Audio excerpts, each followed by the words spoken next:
First reading. A reading from the book of Wisdom, chapter 18, verses 6 to 9. That night had been known in advance to our ancestors, so that, well knowing him in whom they had put their trust, they would be sure of his promises. Your people thus were waiting both for the rescue of the upright and for the ruin of the enemy. For by the very vengeance that you exacted on our adversaries, you glorified us by calling us to you. So the holy children of the good offered sacrifice in secret, and with one accord enacted this holy law, that the holy ones should share good things and dangers alike. And forthwith they chanted the hymns of the ancestors. This is the word of Lord. Thanks be to God. Second reading. A reading from the letter to the Hebrews, chapter 11, verses 1 to 2 and 8 to 19. Only faith can guarantee the blessings that we hope for or prove the existence of realities that are unseen. It is for their faith that our ancestors are acknowledged.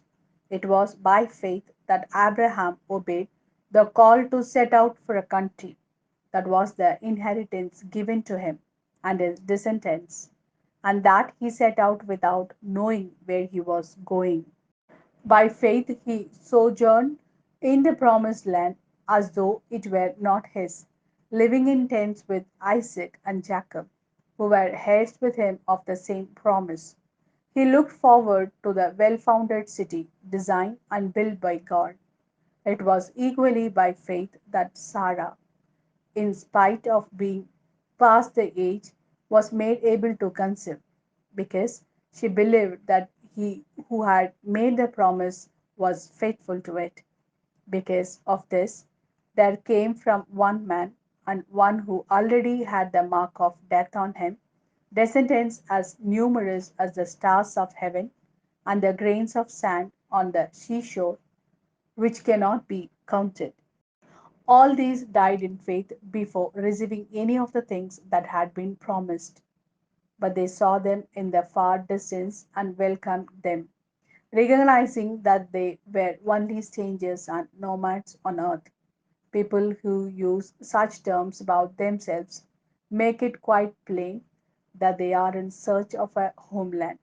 If they had meant the country they came from, they would have had the opportunity to return to it. But in fact, they were longing for a better homeland, their heavenly homeland.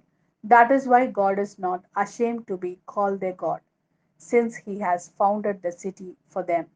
It was by faith that Abraham, when put to the test, offered up Isaac.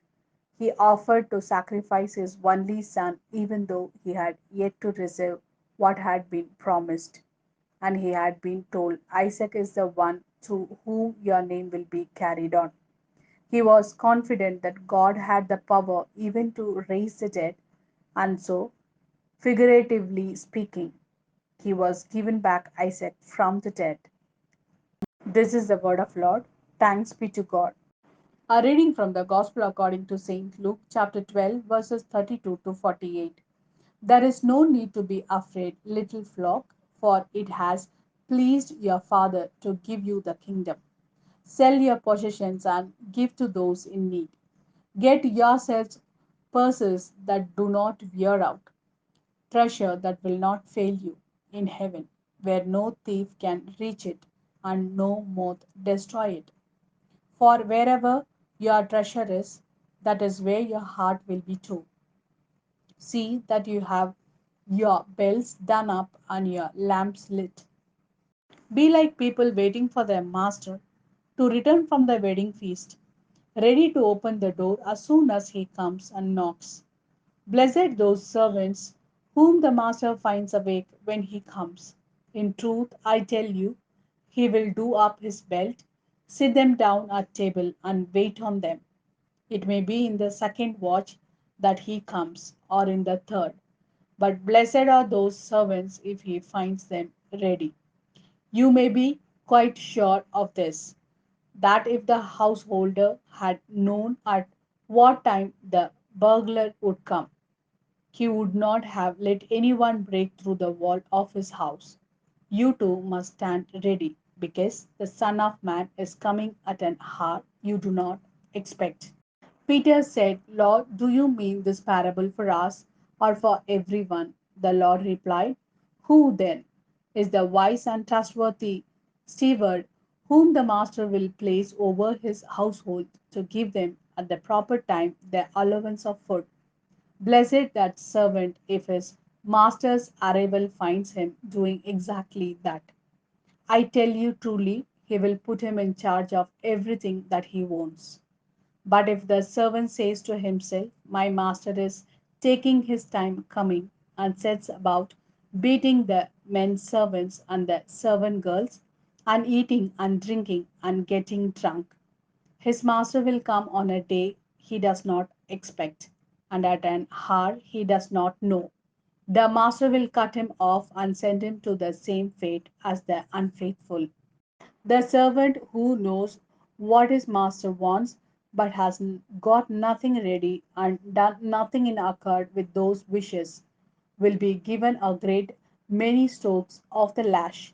The one who did not know but has acted in such a way that he deserves a beating will be given fewer strokes. When someone is given a great deal will be demanded of that person. When someone is entrusted with a great deal of that person, even more will be expected.